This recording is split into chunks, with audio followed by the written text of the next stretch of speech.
Hello everyone, it is Briximus Prime back for another video, and today I'm going to be reviewing the Transformers Kingdom / Legacy Voyager class Blaster. Now this is the Kingdom version, but I'm reviewing this guy just like my Galvatron video. Be sure to check that out if you missed out on it. I have the Kingdom version, but because they re-released this particular figure in the Legacy line, I can still talk about it without it being an quote-unquote outdated figure. So anyway, unlike the Galvatron, this is an exact reissue. There is absolutely nothing different between the two figures. So what you see here on the Kingdom one is what you get for the Legacy, so that's why I'm counting it. That's why I'm justifying it as both a Legacy and Kingdom review. So anyway, let's get right on into the review by starting with the packaging. And just briefly going over the packaging, I like the artwork on the Boombox here on the front. Got the blaster right there. It says he's a Voyager class. Kingdom, Hasbro, Transformers! There's the Generations and Takara logos right there. Autobot logo here on the side. Nice Kingdom artwork. Authentic Transformers! Here on the back. Obligatory product shots. And I like that they included Eject. It's nice to get I guess a bonus item with this figure, especially considering that with Soundwave they sold the cassettes separately. And I almost forgot to mention, Blaster did come with a Kingdom collector card of Dinobot, and it's a Dinobot card that I've already got, but still cool that I am still talking about these collector cards. They're nothing too special, but still something to mention. Anyway, now getting into the barcode here, there's the little gif of Blaster and Eject. It says that his name is Blaster, and obviously he is from the G1 Transformers universe. He transforms into a radio, really guys? His function is communications. His signature weapon is an electro-scrambler gun.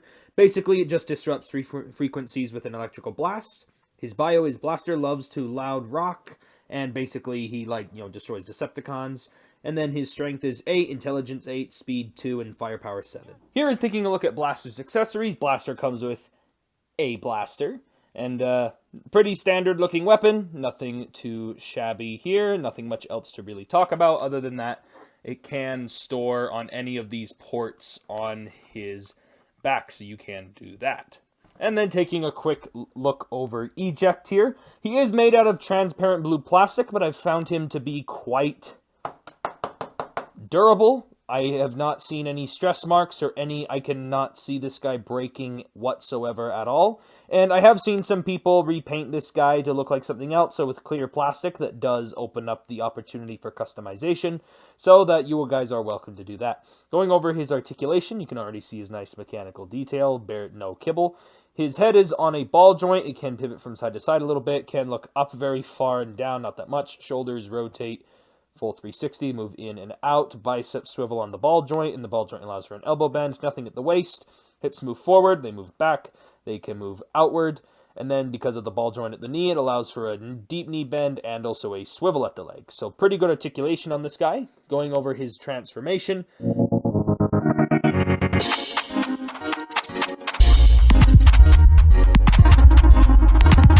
And there you have him in his cassette mode, and obviously, to put this guy into Blaster, you just pop open the chest, slide him in, and close him up. And there you go. And Blaster can hold up to one cassette in there, so it is nice that he does come with one, but that means that if they ever come out with any of the other cassettes, you're kind of screwed.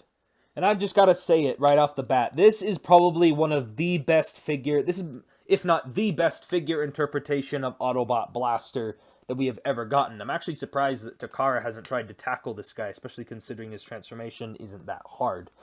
His head sculpt here looks very accurate. I like the silver in the face. It's a little bit more of a matte finish compared to some of the more glossy silver on some other figures, but I still like it, especially with the blue eyes. And overall, coming down to the chest here, I love the bright yellow. Gives a nice contrast to the red with the transparent blue window. And again, just push the little gray thing to open it up, and it's spring-loaded. Little bits of black here and there across the figure. I love that the War for Cybertron tradition continues with all the mechanical detail and panel lines throughout the whole figure. I like the speakers on his shins. And just overall, very nice figure, very clean transformation, and visibly no kibble whatsoever. The only complaint I could see people having is that he does have no wrist swivel, and also he's got these gaps in his forearms, but honestly, with just how many things are really nice about this figure, I have barely any complaints. Also, one other cool thing, just like the Siege Soundwave, he's got a little trigger finger / little button pushing finger molded on his hand, so you can actually pose him to where he's pushing his little belly button. Get it? Belly button? Why do you guys watch me again? So anyway, that is really it for Blaster's details. His articulation, he's got a slight hinge up and down at the head with a ball joint, which can rotate a full 360, and tiny bits of head pivoting. Shoulder can rotate a full 360, move in and out, bicep swivel. Over 9 degrees of bend at the elbow. Again, no wrist swivel. Waist swivel. He has hips can move forward that far, and then if you lift up this back skirt, they can't move back that far. They can move outward that far. He does get a thigh swivel, which is a little too loose for my taste. 9 degrees of bend at the knee, ankle pivot, and surprisingly enough, a toe bend due to transformation. So very good articulation on this guy. Would have liked a wrist swivel, but it's honestly a very minor complaint. And for comparisons, here is the Transformers Kingdom / Legacy Blaster compared to the Siege Voyager class Soundwave. And the reason why I bring up this Siege Soundwave is because the Siege Soundwave is also being reissued into the Transformers Legacy line, which was announced not that long ago, which you might see me do a review on this guy later on this year, so be sure to look out for that. I'll do a new review on this guy just for those who are trying to pick up the Legacy one and have never picked up this one. So anyway. And then here is Kingdom Blaster compared next to the Kingdom / Legacy version of Galvatron, because this was my last Transformers review, so be sure to check out that video if you missed out on it. So anyway, that's it for comparisons.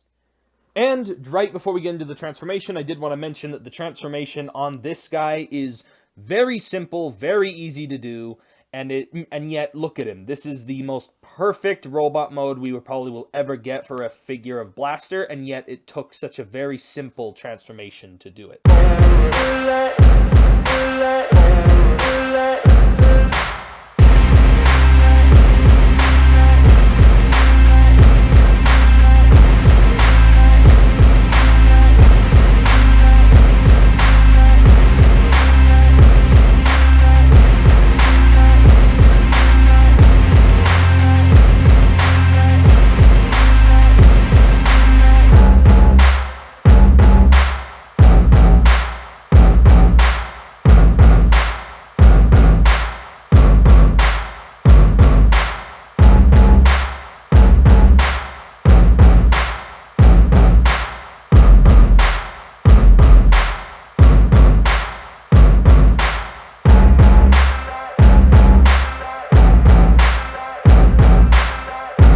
Taking a look at Blaster's Boombox mode, and it looks really good. Like, there's nothing much to it. I mean, it really is just a cube of a thing. I like that it even has a specified place for weapon storage. It's got this handlebar that's really well hidden and integrated into the transformation.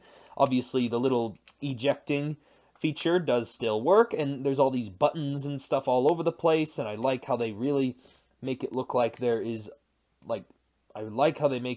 there's virtually no kibble on this thing whatsoever.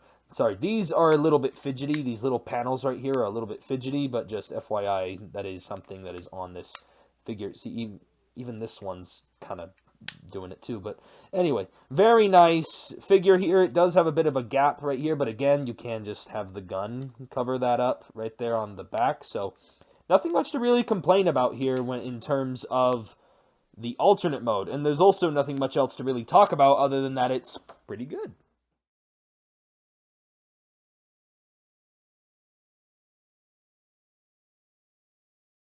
And then here is Kingdom Blaster compared next to the Transformers Legacy / Kingdom Galvatron alternate mode, which is the big cannon thing, which I actually like this cannon. But anyway, that is basically it for comparisons. And this guy scales so well with Jetfire, makes Jetfire look dope.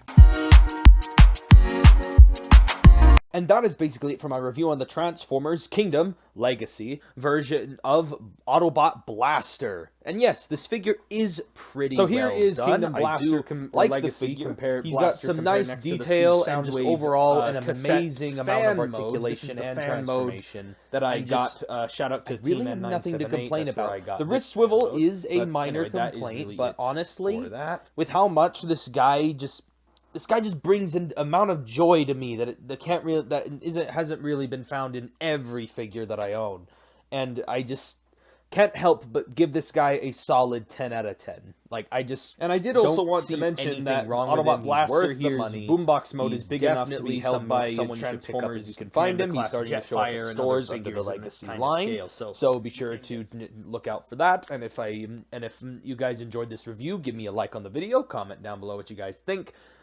And I'll catch you guys next time.